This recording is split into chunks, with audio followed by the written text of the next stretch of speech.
ಜಿಲ್ಲೆಯಲ್ಲಿ ಕಾನೂನು ಸುವ್ಯವಸ್ಥೆ ಕಾಪಾಡುವ ನಿಟ್ಟಿನಲ್ಲಿ ಎಸ್ಪಿ ಡಾಕ್ಟರ್ ಬಿಎಲ್ ಶ್ರೀಹರಿಬಾಬು ನೇತೃತ್ವದಲ್ಲಿ ರೌಡಿಗಳ ಪರೇಡ್ ನಡೆಸಲಾಯಿತು. ವಿಜಯನಗರ ಜಿಲ್ಲೆಯ ಹೊಸಪೇಟೆ ಪಟ್ಟಣದ ಪೊಲೀಸ್ ಠಾಣೆ ಆವರಣದಲ್ಲಿ ರೌಡಿಗಳ ಪರೇಡ್ ನಡೆಸಿ ರೌಡಿಗಳ ಬೆವರಿಳಿಸಿದ ಎಸ್ಪಿ ಜಿಲ್ಲೆಯಲ್ಲಿ ಶಾಂತಿ ಸುವ್ಯವಸ್ಥೆ ಕಾಪಾಡಬೇಕೆಂದು ಎಚ್ಚರಿಕೆ ನೀಡಿದರು. ರೌಡಿ ಪರೇಡ್ನಲ್ಲಿ ರೌಡಿ ಒಬ್ಬನಿಗೆ 4 kg ಮಾಂಸ ಇಲ್ಲ, ನೀನು ಎಲ್ಲರನ್ನೂ ಎದುರಿಸ್ತೀಯಾ ಅಂತ ವಾರ್ನ್ ಮಾಡಿದರಲ್ಲದೆ ಮತ್ತೊಬ್ಬನಿಗೆ ಕೈಲಾಶ್ ಖೇರ್ಗೆ ಹಾಡು ಹೇಳು ಅಂತ ಹೇಳಿ ಬಾಟಲ್ ಎಸಿತೀಯಾ, ನನ್ನ ಮುಂದೆ ಹಾಡು ಎಂದು ಗದರಿದರು. ಅಷ್ಟೇ ಅಲ್ಲದೆ ರೌಡಿ ಒಬ್ಬ ಕಲಕೇಸ್ ರಾಜಿ ಆಯ್ತು ಸರ್ ಎಂದಿದ್ದಕ್ಕೆ ಶವದ ಜೊತೆ ರಾಜಿ ಮಾಡಿಕೊಂಡ್ರ ಎಂದರು. ಏನಾಯ್ತಾ ಕೇಸಿಗ? ರಾಜಿ ಸಾಯಿಸ್ಬಿಟ್ಟಲ್ಲ, ಅವನ ಜೊತೆ ಇನ್ನೇನು ರಾಜಿ ಮಾಡ್ತಾನೆ? ಏನು ಡೆಡ್ ಬಾಡಿ ಜೊತೆ ರಾಜಿ ಮಾಡ್ತಾನೆ?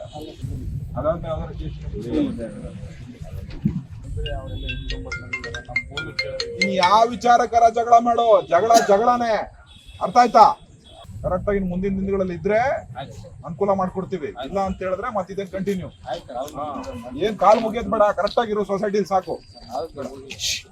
ಮತ್ತಲ್ಲಿ ಬೆಂಗಳೂರಲ್ಲಿ ವಾಸ ಮಾಡೋದು ಮಾಗಡಿ ಪೊಲೀಸ್ನವ್ರಿಗೆ ಒಂದು ಇಂಟಿಮೇಷನ್ ಕೊಡಿ, ನೋಟ್ ಮಾಡೋದು.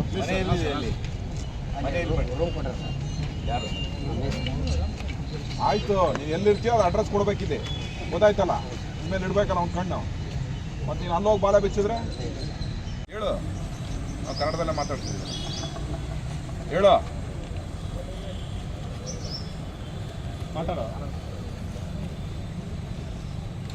ನಿನಗೆ ಬರಲ್ಲ, ಮತ್ತು ಬೇರೆಯವ್ರಿಗೆ ಹೆಂಗೆ ಎಸಿದಿಲ್ಲ ನೀನು?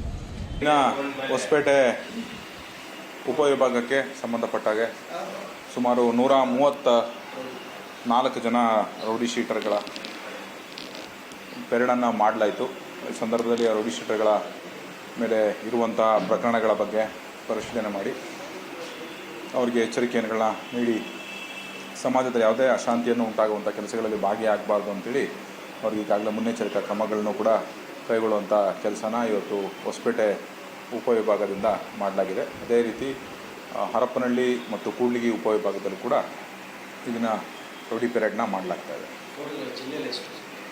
ಜಿಲ್ಲೆಯಲ್ಲಿ 641 ಜನ ಇದ್ದಾರೆ. ಸೊ ಅದರೊಳಗೆ ಸುಮಾರು 591 ಜನದ ಮೇಲೆ ಈಗಾಗಲೇ ನಾವು ಮುಂಜಾಗ್ರತಾ ಕ್ರಮಗಳು ಕೈಗೊಂಡಿದ್ದೀವಿ. ಹೊಸಪೇಟೆ ಉಪವಿಭಾಗದಲ್ಲಿ 194 ಜನ ಇದ್ದಾರೆ. ಸೊ ಅದರೊಳಗೆ 135 ಜನ ಇವತ್ತು ಹಾಜರಿದ್ದು ಈಗಾಗಲೇ ಅವ್ರ ಮೇಲೆ ಸೂಕ್ತ ಕ್ರಮ ಕೈಗೊಂಡಿದ್ದಾರೆ.